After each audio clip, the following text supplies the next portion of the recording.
Olá galera, tudo bem? Professor Paulo, mais uma vez com vocês. Hoje eu vim conversar um pouco com vocês sobre os cinco reinos, né? A gente já estudou um pouco lá no PET, mas a gente deve complementar esse estudo essa semana. Então decidi fazer alguns slides explicando um pouco sobre esses reinos.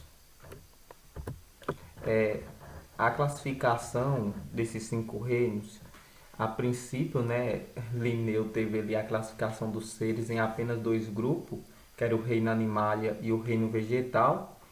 E depois, em 1866, o termo protista surge, né, porque eles têm acesso ao microscópio e vê as criaturas microscópicas, e então surge o termo protista. As bactérias elas só ganharam seu espaço em 1956, quando surgiu o reino Monera, né, que reuniu os organismos procariontes. E em 1969 criou-se o sistema conhecido como Cinco Reinos, proposto por Robert Hardy, o ITEC, né? Alguns chamam de ITAC.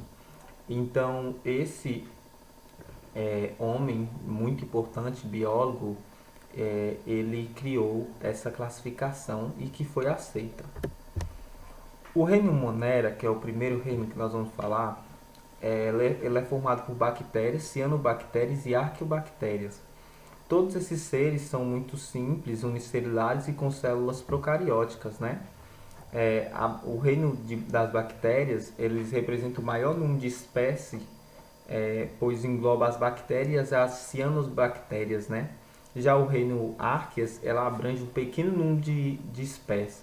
Aqui a gente tem uma imagem ilustrativa de bactérias, e eu vou falar e eu vou estar falando com vocês apenas no final sobre essa imagem aqui, porque que tem um vídeos aqui e vocês vão notar aí que ao longo da aula não se tem vírus nos reinos. O reino Arc ele tem uma característica específica. Eles são organismos procariontes, porém não são mais classificados como bactéria, porque apresentam características que os deixam também próximos aos eucariontes.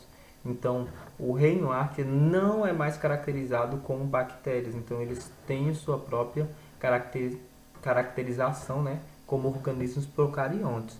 Aqui a gente tem um exemplo de uma bactéria, né? Elas possuem suas fibrilhas, a cápsula, né, que o protege ali. Temos aqui o DNA em nucleotídeos, que, como vocês sabem, ele é ali disposto dentro do citoplasma, ele não é organizado.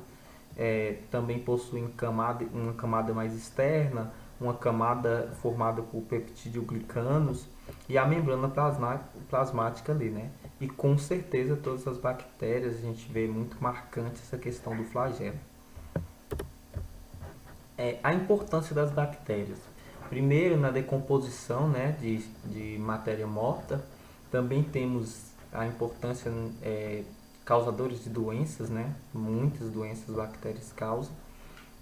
Processos industriais como lactobacilos, né, que são algumas bactérias que ajudam na fermentação lá na formação da coalhada, né? E também temos ele na engenharia genética e biotecnológica, né, que também são bastante importantes aí nessa área das bactérias.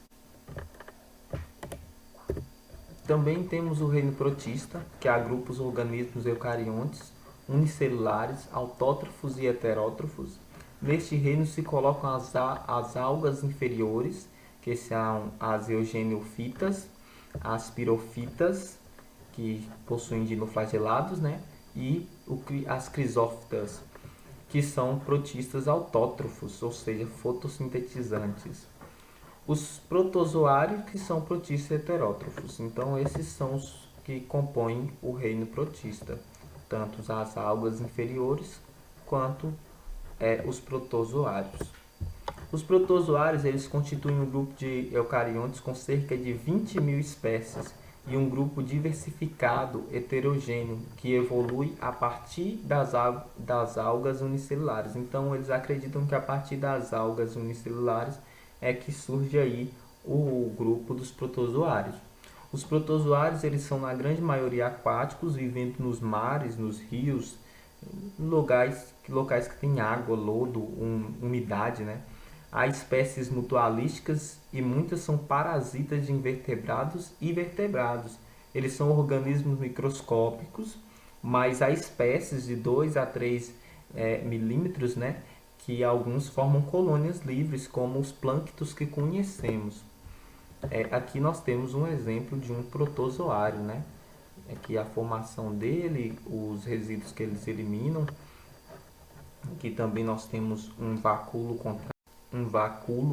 contrátil, que é no caso quando há muita água dentro desse protozoário, né? Ele libera ela através desse vacúolo contrátil para que ela não possa explodir. E ele possui muitos cílios, né? Aqui e muitos outros, e um macronúcleo, né? Um micronúcleo também, que é muito importante. Mas o mais importante é nós vermos esses reinos, como agora nós vamos ver o reino Fungi, que eles são mais conhecidos, né? Os próximos reinos que eu vou estar falando com vocês. O reino Fungi, ele é popularmente conhecido por bolores, mofo. Tenho certeza que em sua casa deve ter algum fungo aí. Orelha de pau, é, trufas, né? E cogumelos de chapéu, como champignon. É, Nós temos exemplo deles sapógrafos, que são quando eles obtêm alimentos decompondo organismos mortos.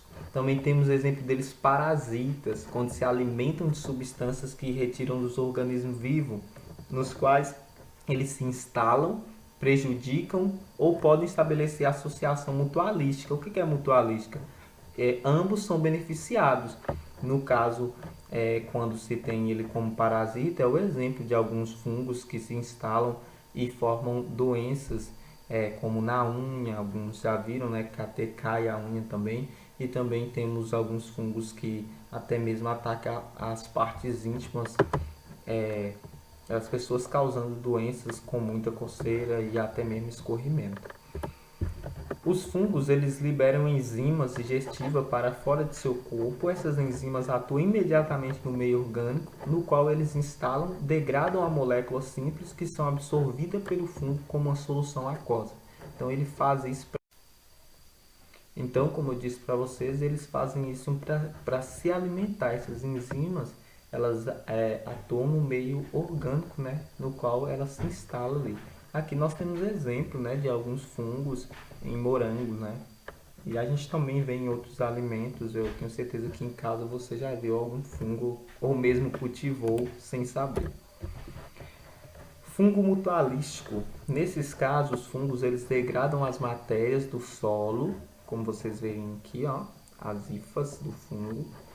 Eles absorvem esses materiais degradados, transferem para a planta, que está aqui através aqui da raiz, né, das hifas, que se instalam aqui nas raízes, que lhe dá um crescimento sadio. A planta, por sua vez, cede ao fungo certos açúcares e aminoácidos que ajudam ele a permanecer vivo. Então é mutualístico.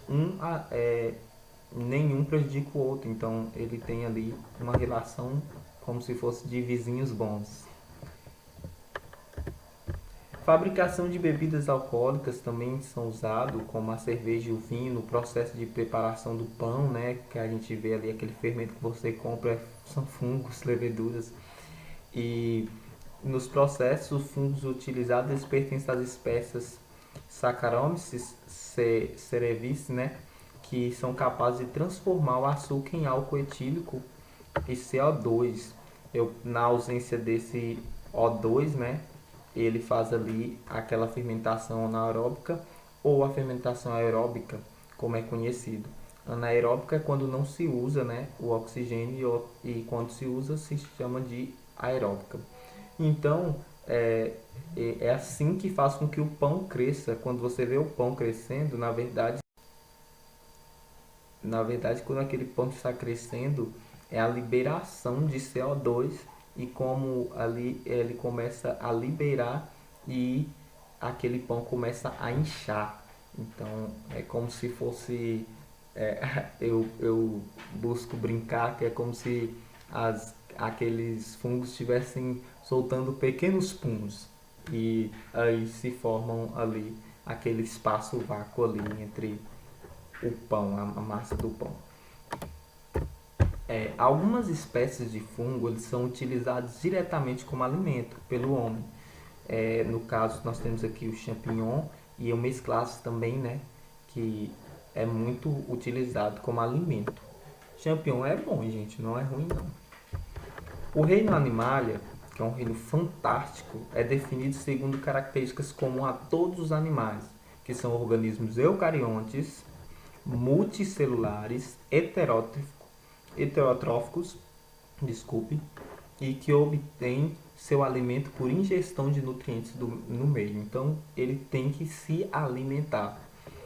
Aqui, no caso, nós temos uma imagem embrionária, porque todos os seres que são classificados como do reino animalia, eles possuem esse processo de fertilização, né? Que é o momento embrionário. Então, se ele não passa pelo momento embrionário, ele não é considerado do reino animalia. Alguns animais eles desenvolvem-se até um conjunto de células que não chega a formar tecidos verdadeiros, enquanto a maioria atinge nível de organizações superiores a tecidos tais como os órgãos e sistemas. É possível assim distinguir os dois grandes grupos, que eu vou estar falando com vocês neste momento. E quais são esses dois grandes grupos? É o parazoa, que são parazoário, que quer dizer para, que é o ao lado, lembra sempre disso, e zoa quer dizer animal. Ou seja, esses são representantes pelos poríferos, né, pelas esponjas, no qual não há formação de tecido verdadeiro, não há formação de tecido verdadeiro. O eumentazoa, né, que são os eumentazoários, ou seja, eu quer dizer verdadeiro, eu verdadeiro, e metazoa quer dizer ali animal. Então, representados por todos os outros animais que possuem tecidos diferenciados, ou seja, tecidos verdadeiros. Porque no primeiro, no parazoa, não há formação de tecido verdadeiro. Lembra disso aí. Animais vertebrados e invertebrados. A gente ouve muito falar disso. É animal vertebrado, é invertebrado. Gente, os invertebrados, eles são todos os animais que não possuem vértebras e, consequentemente, coluna vertebral, né? Que se não possui vértebra. A maior parte dos animais ela é formada pelos invertebrados, caso das esponjas, medusas, planárias, vermes, minhocas, insetos, siris, estrelas do mar e outros. Mas como que o siri fica em pé, estrela do mar? Vamos estudar sobre isso depois. Como que o louva-a-Deus faz parte dos invertebrados? Ele não possui vértebras. Gente, precisamos estudar mesmo. Porque se você ainda não sabe, já era para você estar sabendo. Porém, hoje nós vamos dar só uma recapitulada aí. Os vertebrados e os animais, né, eles possuem a simetria predominada no reino animal como bilateral. E a simetria bilateral é mais comum, né, dentro do reino animal. Mas temos animais de organização mais simples, como diversas esponjas, que eu disse para você, que possuem formas irregulares, sendo chamados de assimétricos. E também temos até aqueles que têm simetria radial. Nós temos como exemplo aqui, olha só, é, esse animal aqui, por incrível que pareça, talvez você pense que uma esponja não seja um animal, mas ele é sim. Ele possui simetria radial, porque o plano dele é radial, ele possui um eixo e pode ser dividido em diversas partes. Enquanto a simetria bilateral, ela possui aqui uma divisão só em dois formatos, tendo sempre a parte posterior, a seção frontal, né, que seria ali a cabeça, e sempre a extremidade posterior, que seria ali a parte mais da cauda, a parte de trás do ser. O reino Plantae, que eu vou estar falando com vocês, ou Metápia, né? Metafia, Metápia, muitos vão ler assim, mas se fala metafia, né? Eles é um reino fantástico também, como um reino animal e muito grande. Até deixei aqui a minha figurinha aqui, ele molhando algumas plantas. Sou apaixonado por planta. As plantas, elas são seres pluricelulares e eucariontes, né? Nesses aspectos, elas são semelhantes aos animais e muitos tipos de fogo. Entretanto, tem uma característica que as distingue desses seres, que elas são autotróficas. Então, o que são um ser autotrófico? Você deveria saber. É porque eles produzem seu próprio alimento, né, através ali da fotossíntese. Então, ele usa a luz para a formação do seu próprio alimento. Eles são autossuficientes, né? Nós sabemos que as plantas elas precisam de água de qualquer forma, então elas não são totalmente independentes em si, mas para formar o seu alimento ela não precisa de outro ser, como os animais precisam, que os animais são heterotróficos, ou seja, eles precisam de outro ser para poder se alimentar. Enquanto as plantas não, elas são autotróficas, elas são autossuficientes, elas apenas usam a luz e também os gases, né, da atmosfera e faz com que haja a formação do seu próprio alimento. Que nós temos um esquema, né, da fotossíntese e também da elevação da seiva e até mesmo das substâncias que são usadas durante esse processo. Não vou me alongar muito sobre esse processo. Há cerca de 500 milhões de anos, as plantas iniciaram a ocupação do ambiente, sendo um ambiente aquático, terrestre. E sabe por que elas conseguiram chegar tão longe?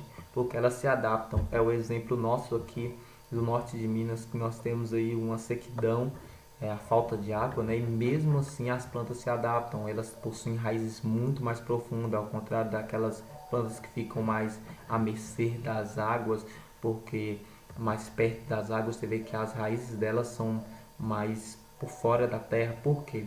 Porque assim elas não precisam de muita profundidade para alcançar a água para fazer o seu próprio alimento. Como as plantas podem ser classificadas? Elas podem ser classificadas de diversas maneiras. Gente, pensa numa coisa legal é classificar plantas, mas não é algo fácil. Porém, eu vou falar com vocês as coisas mais simples, como que eles classificam, né? Primeiro, a planta ela é vascularizada ou avascular, isto é, ela tem presença ou não de vasos condutores de águas e sais minerais, ou seja, da matéria bruta e da matéria elaborada. Ela tem estruturas reprodutoras como semente, fruto e flor, ou ela tem ausência dessas questões. Então isso ajuda a classificar, mas isso é o mínimo, gente. Tem muita coisa a ser estudada. Se você gosta, você pode estar pedindo material para mim também, que eu vou estar mandando para vocês. Elas também são classificadas em criptógama, que são a palavra composta por cripto, né, que significa escondido, e gama, cujo significado está relacionado ao gameta, né, da estrutura de reprodução. Então, esta palavra significa, portanto, planta que tem estrutura reprodutiva escondida, ou seja, sem semente, ela não possui semente. Fanerógrafo, né, que são palavras compostas de fanero, que significa visível, e por gama, né, que vocês já estão sabendo da primeira aqui, que é relativa ao gameta. Essa palavra significa, portanto, planta que tem a estrutura reprodutiva visível, ou seja, são plantas que possuem sementes. Gimnospermas, que vocês já escutaram isso diversas vezes, que quer dizer gímen, quer dizer descoberta, e esperma quer dizer semente. Ou seja, esta palavra significa planta com semente. A descoberto, ou seja, semente nua, uma semente nua. No caso das angiospermas, nós temos a palavra composta por angi, que significa vaso, que neste caso é o fruto, e esperma, que quer dizer o quê? Semente. A palavra significa planta com semente guardada no interior do fruto, certo? Então, aquela semente que fica no interior do fruto, aquela árvore é considerada uma angiosperma. Quando ela possui a sua semente no exterior, ela é considerada uma gimnosperma. A fanerogama é quando ela são plantas que possuem sementes. Então, se ela possui semente, ela é classificada assim. A criptogama é quando ela tem ausência de semente ou a semente dela escondida. Eu agradeço a vocês por a gente ter essa aula, esse momento, né? Eu espero que vocês tenham compreendido um pouco sobre os reinos, quanto são importantes os 5 reinos. E vocês possam estar se atualizando também, né, através da internet, através dos livros e até mesmo buscando fontes aí, fontes seguras, né? Porque cada vez as coisas vêm se modificando e eu tento ao máximo trazer para vocês. E tendo alguma curiosidade, vocês podem estar falando comigo ou até mesmo passando para mim algumas informações a mais aí sobre o conteúdo. Um abraço para vocês e espero que em breve estejamos juntos aí para estudar mais.